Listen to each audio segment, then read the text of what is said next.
Truth versus honesty. Truth and honesty are related but distinct concepts. Truth refers to what is objectively accurate or factual, independent of personal feelings or beliefs. It's about the reality of a situation or statement, whether or not someone is aware of it. Honesty, on the other hand, is a personal quality that reflects being straightforward and sincere, since it's about telling the truth as you perceive it, even if your perception may be incomplete or flawed. In essence, truth is about accuracy, while honesty is about integrity in expressing what one believes is true. I'm Sal. I'm Veronica. And we're with Omni-Versal. We focus on Kaizen, improving a Japanese concept for improving in small increments. Try to improve 1% at a time, and over time you'll see large benefits to it.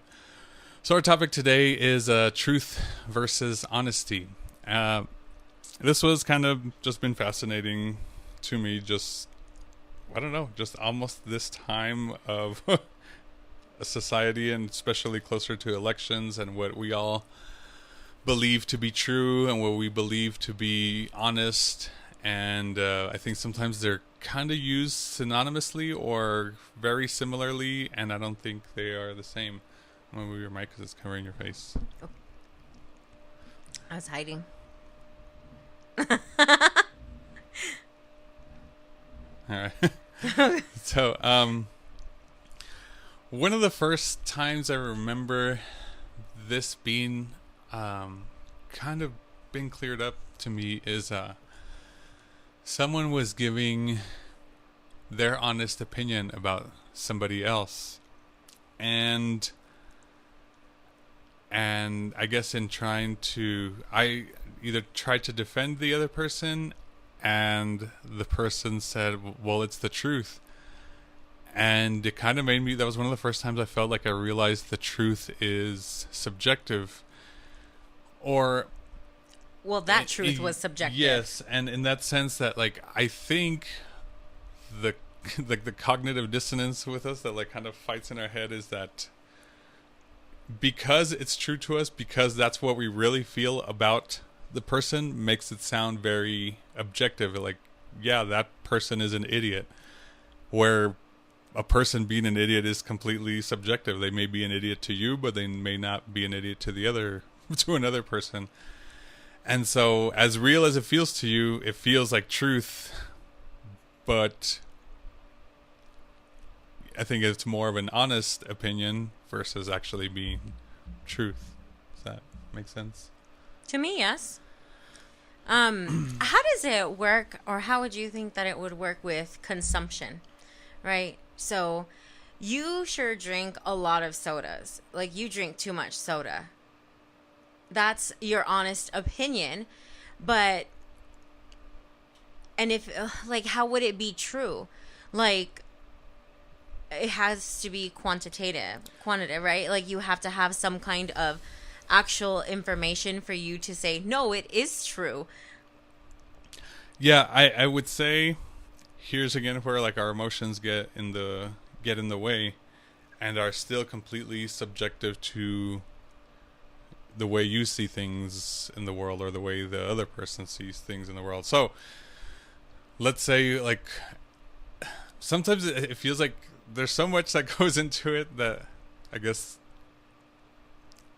this is why people argue, or like you can't come to a consensus. So I think both parties in this case would have to come to a consensus on a trusted source, like a trusted doctor that both say, like, let's say a doctor said, like, yeah, 5 sodas is too many sodas. And, like, because even if you start saying, my doctor said 5 sodas is too much, and what if he starts saying, like, my doctor said 7, or 8 or whatever, like that's, and so you're just kind of going back and forth for nothing. So you'd have to kind of set the parameters before, because I think sometimes we all we'll try to find the doctor that says 10 sodas is too many. And so since I'm doing 7 or 5, like, that's not too many. And so I'm still within that limitation. And so I think sometimes we still continue to look for more of what's convenient for our lifestyle because we don't want to change it. And it's easier to just change the doctor than to change our our habits. And so I guess in that case, setting that parameter, like who would you believe? And I think you'd have to set it before you get the answer, because I think then they try to nitpick your answer about it. So who would you believe that the amount of sodas you're drinking is too many? And then they say whatever, and you look it up, and if it's there, then cool, then that's what it is. And at the same time, both sides, or you have to be, if you're the one asking, like, who would you believe? And they tell you, oh, I'll believe Dr. Phil, that he says 10 sodas is too many. And if you think 5 sodas is too many because your doctor told you, but then he said 10, you have to be willing to accept his answer, especially if that's the question you asked. If you ask which doctor would you believe, then you kind of, you're setting him up for that. Then you would have to go along with the parameters you were trying to predetermine. And so that's it's always in order to determine truth. I think so, and I think there's a lot of stuff that kind of goes in to determine truth, and I think I don't think a lot of people are willing to invest. No, that's right. That. I don't think so either, and that's why it becomes such a messy thing, because to even establish what is true is so complicated that, like, why not just treat it as an opinion and like let things be what they are and move on, like. Yeah. Even something like that, like, yeah, I can go into deeper things. Why does it bother you so much that they're drinking that much soda or any other beverages? And again, things like that could be subjective. If it's somebody with already other health conditions, that's going to make them drinking soda or any other beverages. Well, it's going to end up affecting your life. Like, right. What if it's your spouse and they're like, well, you're going to get diabetes. This is going to end up to amputation. Amputation is going to end up me having to push you around. Right. Because you are consuming too much. Right. Right? And so, in my honest opinion, you need to stop this because of whatever is probably what could be said, instead of the truth is whatever. Right. Right? Because I guess some people don't want to listen to truth. Yeah, and I think that's the case with most of us. I think one of my things I believe in a lot is, like, don't ask questions you're not prepared. Yeah, you're not really prepared to get the answer for. So whenever you're going to ask something, like, are you prepared for the answer? And if not, then you probably shouldn't be asking the question. So kind of along with that, it kind of popped into my head too that, like, you're doing it, or like, let's say you're telling someone, don't do this because it's affecting you, and eventually over time it's going to have an effect on me because I'm the one in your life that's like, if you're going to have something amputated, I'm going to be the one taking care of you, or so on. How does that relate to, like, almost like the body autonomy question, that, like, I'm telling you what to do with your body because it eventually is going to come back on me? Oh, that's a good one. And so now it's not totally your choice. Well, it is. It is right. completely their choice. How they care to affect the other person's life is on them. Right? So then that ends up it's still, they have total control over their own body, over their own actions, but how do their actions affect the other person's emotions? Yeah. There's a lot of words, I think, but yeah, and I kind of think it reminds me of, like, the Buddhist philosophy of, like, interdependence. I think that's also one of the things that we don't like to see, is how connected we all are. Like, as much as you think this is a choice for you and only you, your choice affects other people around you's, like, experiences with you. So now, like, if you're drinking too much, like, it may have quick effects, like short-term effects, like within the next few hours, and long-term effects. And these long-term effects affect other people around you, within the household, outside of your household, your job, your personal life. Like, they all kind of play into it. Your budget, how much you're paying on this? Like, how much money are you spending on it? And so it's little things that we don't realize how much of a role it does play in the bigger picture.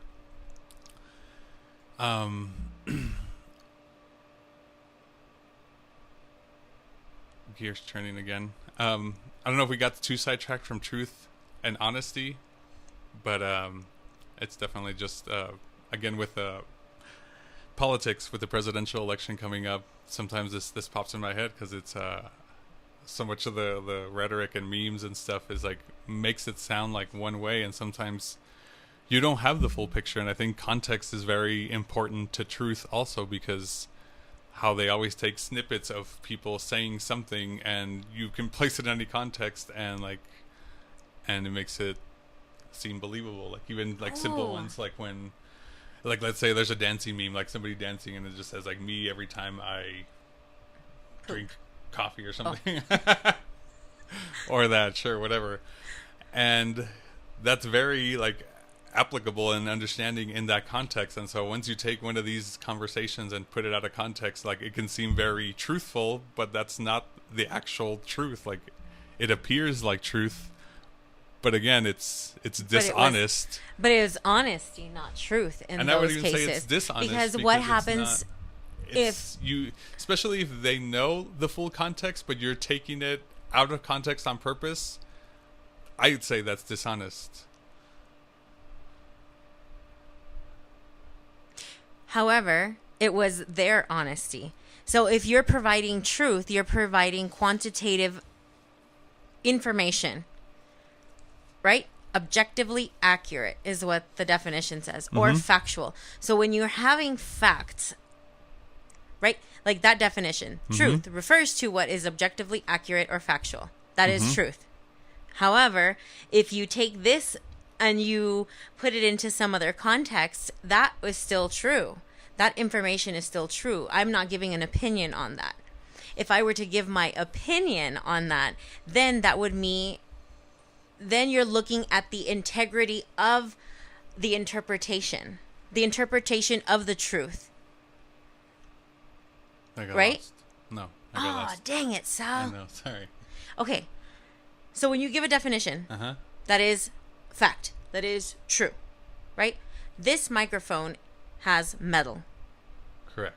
So no matter what, right, if you take my spewing of truth, this microphone has metal, and you put it into to something like a little plastic kid microphone. This microphone has metal. Now that is being dishonest. But the other person has created a dishonest remark, not with honesty, but with fact. That's when I think that there would be dishonesty. So if a politician says there are 8 out of 10 people go to the bathroom every morning, and they found that as fact, 8 out of 10 people go to the restroom. Like they have quantitative information or evidence, or, quantitative data on this information, and you take that information and you post it somewhere else. That's still the truth. That information was still true. Correct. Now, if you take that information and, like what I was saying about the microphone, and you completely turn it around, then that makes that person look like a liar. It makes them say like, oh, this microphone is metal. No, it wasn't. It is actually plastic. Right? Then whoever did that is the one being dishonest. But the original statement was truth. Okay. Yeah. I think I get what you mean. But so like taking a clip out of context, like let's say a politician says something, but in them saying it, like they were actually quoting somebody else. Like I hate breakfast or whatever, just something stupid. They were saying it as a quote, and now if you put it as a politician saying, look at what this politician said. This politician says they hate breakfast. Right. The person that put it out there I think if they know the full context of it, if you know they were quoting somebody else, like, and you put it out there as them saying it, I'd say that person is dishonest. Yes. Right? Yeah. Yeah. Yeah, they're dishonest. But that's what I'm saying. Like, I wonder if... I think that, like, with the memes and stuff like that, it's still getting to... They're blended in with truth and honesty. Because you're hearing the interpretation of the truth. Yeah, and I think that's the tricky part, too, is because interpretation is subjective to me. And that's the same thing with honesty. In the definition of honesty that we're looking at, it says, even if your perception may be incomplete or flawed. Right, and that's, I think, the part we all have trouble with, is you refuse to accept that your perception may be incomplete or flawed. Ooh. Yeah, like, I've had this question more come up with her, like, with we're not Trump supporters, but I was to say, what would it take to convince you that, like, all the stuff you've seen about Trump was incorrect? Like, they have painted him to make him look a certain way, and he's not a certain way. Like, that would be our lack of wanting to accept that our perception was incomplete or flawed. You want to, I guess you don't want to feel like an idiot. Like, have I really been fooled for this long since he came into office, since like pre 2016, and like all the stuff that was told to me was flawed? Like, I think that's more personally on us, that like you feel like you don't want to accept, like, how could I have been this stupid to have been fooled for so long? And again, this one would be hard to prove as true or factual that he is a good person or whatever, you know what I mean? But like, let's say, like I was telling you about I just recently heard stuff about the moon landing being fake. So this is something that can kind of be in between. It's not subjective. So it either did happen and we did go to the moon, or we didn't, and we faked it, because there's visual evidence that we went. But whether it was taken on the moon or not taken on the moon is still, it can't be kind of in between. Or, oh, we kind of filmed part of this on the moon and we kind of filmed part of this on Earth. Either way, because if part of it was filmed on the moon, that means we made it to the moon, and that's truth. That's the end of that. And even if part of it was filmed off-site, okay, the end point is we made it to the moon. And if you wanted to add stuff for storyline purposes or make it more dramatic and you filmed it somewhere else, fine.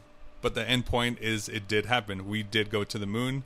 Maybe it wasn't as drawn out as we made it look or as dramatic, but that seems like a very A or B thing where it happened or not. So would we be willing to accept evidence that, like, A, it did happen, or B, it did not happen? Well, it's binary data. Yeah. And so regardless, like how it says here with truth refers to what is objectively accurate. So we either did go, independent of your personal feelings. Like, even if you've believed this whole time that we did go to the moon and you find out we didn't, it doesn't matter how you feel about it. The truth is the truth. And versus the other way, I think it's still like the honesty. If your perception may be incomplete or flawed. So maybe the stuff you know about the moon landing is still based on your perception. But what if you haven't seen part of the evidence that proves it the other way? So if you believe that we did go to the moon and you haven't seen any of the evidence that tries to disprove it, your perception is incomplete. And that's, I think, the part that we have a hard time with, or like that's the confirmation bias. Like, oh no, well, like that data doesn't count because I don't believe it. Because yeah, it clashes with my feelings about it, not necessarily the actual truth of it. Yeah, because it's honest. They are being honest and expressing their truth. Because that's as much information as you've actually taken, which is also one of the questions I always ask. Like, how much information do you need to form an opinion on anything? So whether it is the moon landing, like shown it to you in school, you haven't seen otherwise, but just because you haven't seen otherwise doesn't mean it doesn't exist. Does that make sense? Yeah. And again, I think that goes back on us not wanting to, and whether you want to or not doesn't mean the evidence doesn't exist. And It's yes, changing verbiage, though. I think that it's changing verbiage, right? And changing definitions. So as the years go on, truth, the actual definition of truth has been skewed, right? It's a skew now from the actual definition. Because some people will be like, oh, I'm telling you the truth. right. Right? Well, it's their truth. But if it is their truth, like I'm using this, it is their truth. It is their opinion. Right. It is them being honest. Just because it is your truth, if hold on, like if it is your truth, it means that it is your opinion. Right. And you are being honest with Right. your opinion. However, truth has to be true, objective, factual, countable. accounted for, binary, like data, actual data. That verifiable. So like how she was saying, this is metal. Like you can pass it on to different people and they will all come to the same conclusion. Well, you can This actually is, physically have this tested Right, and be like, yeah, yes, and this is metal. whatever That is truth. standard we have of being able to check mark that this is metal, everyone will come to the same conclusion, and that's truth. Versus my truth, like how I was mentioning my earlier story, like that person is an idiot. That might not be the same from person to person. Even if the majority, even if it's 99% that people think this person's an idiot, that 1% is what throws off the whole thing, and that makes it subjective. It's an opinion. And that's extremely difficult because, like, in our court system, that's how it is, right? Because of, like, one time when I got called to jury duty, they're like, okay, so we just want to be clear. We just want to be clear that the information that you're going to be provided, so I'm cleaning it because I have lip gloss on it, has got to be, like, regardless of motive, you are going to answer the truth, right? So did this man shoot and kill this child? Yes, he shot and killed the child. Well, the child went after him with a gun and tried shooting at him first. That's motive, right? That provides the motive. So this guy did it in self-defense.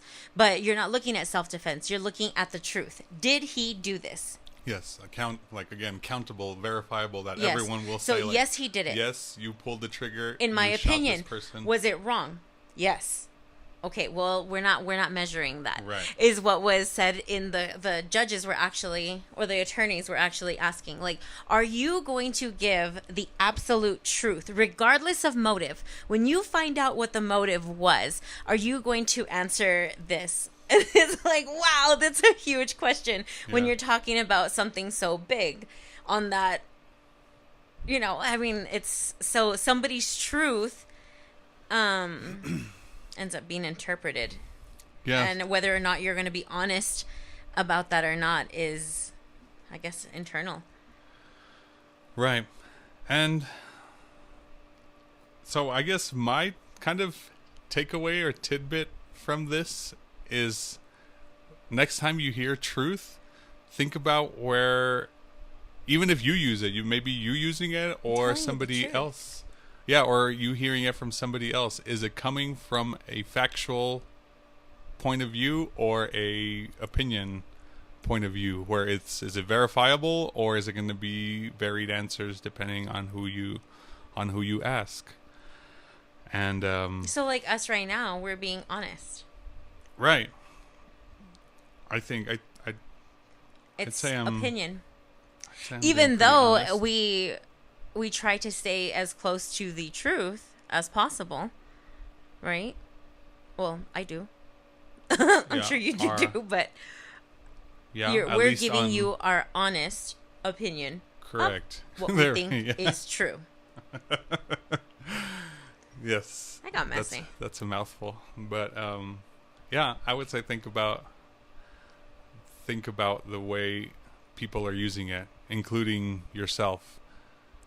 And see if that makes you rethink the way you use it, or you see if it makes you think differently of the way other people use it.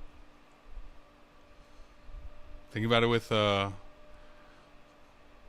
politicians and memes and stuff. Like, is this actually objective truth, or is it somebody's opinion? What's kind of crazy, right? That they even have like fact checking going on in all of this. I kind of want to say with the fact checking too, it can be very messy in a sense, because sometimes you're measuring different things, and that's when you think one is more competent than the other. One I think is stupid is that, like, the economy stuff. Like, you've seen when people ask like random strangers even basic questions that we should know, like, who is the first president of the United States? And like, some people don't know that. So and then all of a sudden there's experts on the economy that, like, oh yeah, the economy was way better under this. Like, yeah, really? Do you know? Like, if we gave you numbers that actual economic experts use to measure how strong or weak the economy is, if we gave you these numbers, you'd be able to interpret the same thing they did, that this is a strong economy and a weak economy. And so sometimes with things like that, I think with politicians, like, you're measuring them by different things. So you're saying you person A is measuring with standard A and person B is measuring with standard B. And so of course they're not going to match up because you're measuring two different things. If it's like me measuring with inches and then the other one using with a metric system, and so of course we're not coming to the same thing, even though underlying it's still the same size or whatever, but you're having the feelings for the different numbers. Does that make sense? And so again, I would say setting those parameters before. That just sounded really funny. I'm having feelings about numbers. Yeah. So sometimes I think it's important to set those parameters beforehand. Like, what are you looking for before this person does this, not after the fact? It's easy to bitch and complain about things you got or didn't get after the fact. Like, oh, well, this person didn't do this. It's like, well, I didn't know you were going to be measuring me by that standard. Does that make sense? Yeah, but at the same time, like, it's like chicken or the egg. Right. Because they didn't know about it, so it wasn't bothering them. But now that it's there, it does bother. Right. That's like the stickers at the park don't bother me, but now I stepped on them, now it bothers me. Right? So it's hard to not... we're human. It's hard to not bitch about it after it's happened, when it wasn't inconveniencing you to begin with. But then once it makes a presence in your life, then that's when you're like, dang it. Mm-hmm. So the only thing, that's what we're here for. We're trying to give you guys insight a little bit into the things that can pop up in life, and things that we've already been through. Like, we did one on benefits. We did. So before, when you're in school and you don't really have your careered path and they don't offer you benefits at work, that's non-existent. You don't know that you're going to have to think about that. But then once they give you that paperwork, you're like, oh my God, this is a lot of information. Like, what am I supposed to do with it? I've never heard of this before. Right? Yeah. And at the same time, just because you didn't have to worry about it doesn't mean other people haven't had to worry about it while you weren't worrying about it. If that makes sense. Yeah, and the thing is that there are generational differences, right? So we're going to run into problems that our parents didn't get to run into. Right. They didn't get to run into it because maybe they didn't have a career position, or, technology is one of the huge things that they didn't have to deal with before. Yeah, even when they were in school, they probably didn't even get a chance to even have a course on it. Like, in class, like, they didn't have a class on technology because it was so, like, far ahead that, or like so far in the future that it wasn't even like on their radar. So, and that's sometimes crazy to think of, like, technology. You didn't learn any of it at school. You had no exposure to it in school. Now you're out in the real world and having to pretty much sink or swim thing. Like here you go. Now you're in a world full of technology. Mm-hmm. You got to figure it out. Or so at that point, they're giving you their honest opinion, bringing it back to honesty and truth, because they may not actually know the truth.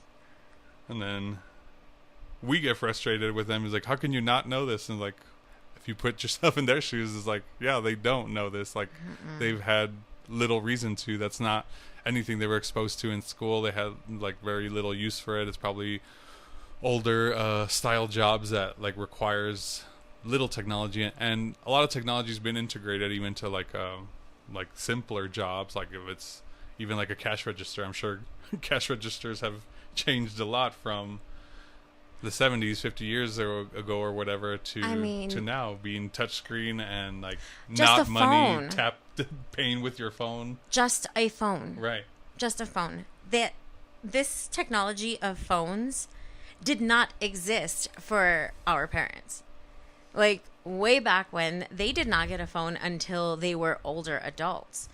They had beepers. You guys, I don't even know who knows about beepers anymore, or like payphones.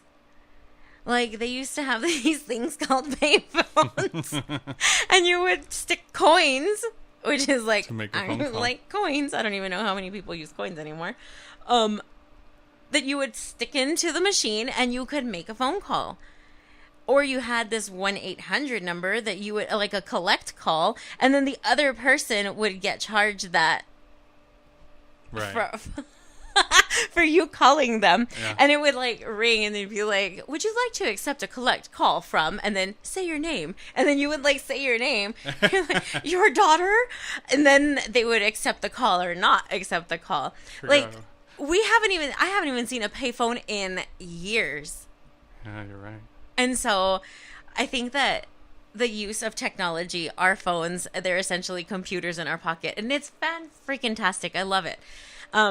Getting our parents to use them, it's definitely different. And so remember to be patient with your older people. I have to remember that all the time because, yeah.